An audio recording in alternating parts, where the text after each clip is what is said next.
Okay, to install Docker in Xubuntu 2404, open a terminal and type sudo apt install docker.io-y.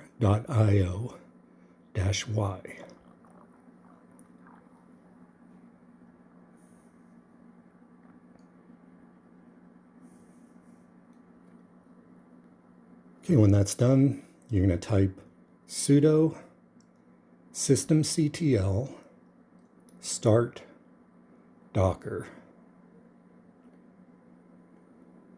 Then type sudo systemctl enable docker. Then type sudo docker run hello-world.